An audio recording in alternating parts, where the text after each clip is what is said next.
All right, we are live again at the K-RAD Radio Podcast. I am your host, Chris with a K, and we are now sitting here with the lead actress from the film The Blue Whale.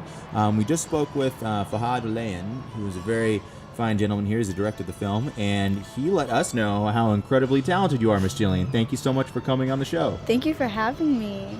Absolutely, absolutely. Have you ever been to Chandler before? Is this your first time in Chandler? No, my first time. Wow, what do you think? I love it. I love Chandler too. Shout out to Chandler and the Chandler International Film Festival. That's why we're all here. So shout out to Mitesh and all of the city and everyone involved in helping to make this such a great event. This is the third annual, and we're really excited to be a part of it as well this year. So here at the show, we like to get a general idea of like, who are you? What's your deal? Like, what's your message? So I guess, how did you get involved in acting?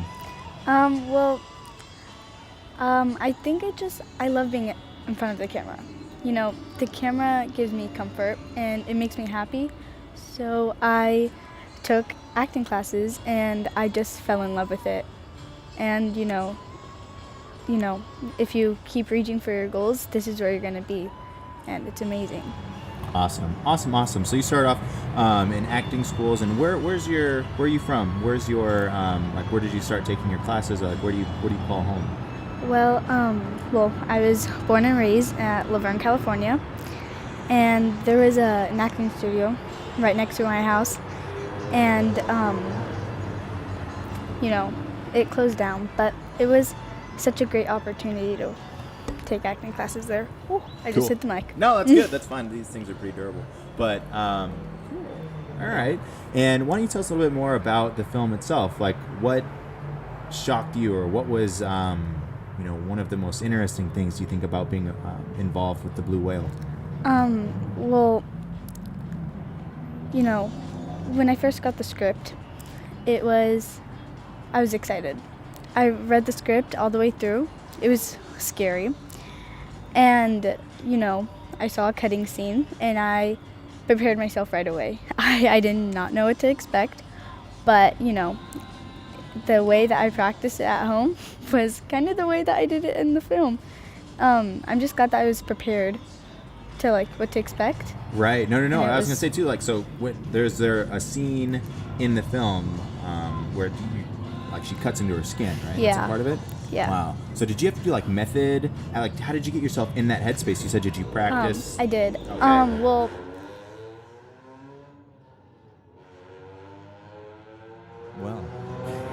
There we are, traffic in the background. What are you going to do when you're live here at the K-RAD Radio Podcast? I'm in front of Flick's Brew House. But, what are some of your methods of getting into your character? Some methods is, I'll watch YouTube videos on how to get into character, and, I feel like that, I obviously did not use a real knife, but no. I obviously, did it with my hand, and, but watching YouTube videos helped me a lot, just to, get into character, and, it calms me down, I think. Just the relief of practicing it really helped me a lot, so, yeah. Practice makes perfect, and I think that you're able to do that at, how old are you? 12. 12? Wow. Yeah. So the fact that you're able to do that, put yourself in the headspace, it takes a lot. It's a lot of emotion, involved with that, so it sounds like you've done a great job. So do you have an ultimate goal, with acting and with your career? Yeah, well, I also do modeling, so I'll walk LA Fashion Week sometimes, and I think my goal is to just continue with life and never stop your dreams. Keep dreaming on, and just if you do that, then look at where it's gonna get you. Dream on. Shout out, that's awesome.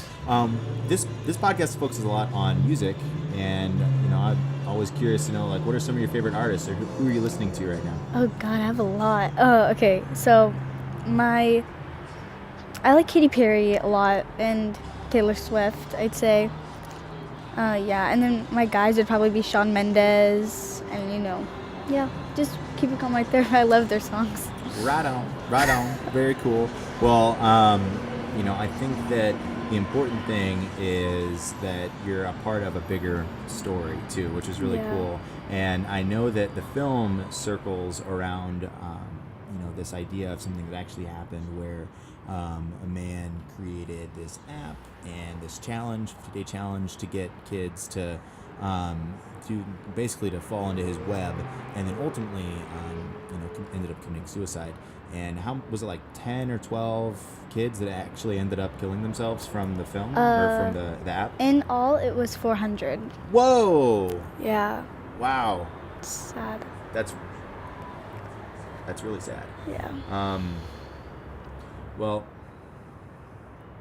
I mean, from your experience, growing up with social media and growing up with the internet, have you ever encountered anything like that yourself, or heard about any of your friends? Like, not that dark, because I feel like that's just crazy. But I think all my close friends know that, it's sad just to think that kids put themselves through this. And my friends, know that now.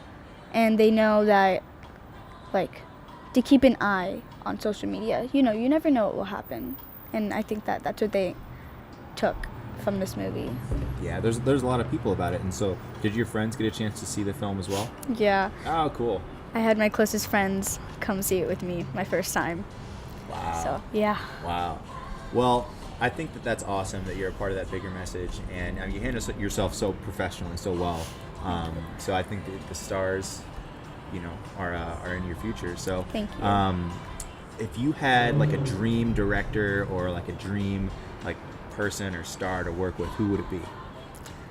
I think that it'd be Zac Efron. Zach, I know you're listening. I know you're subscribed to the K-RAD Radio podcast, and we have your next co-star here for your next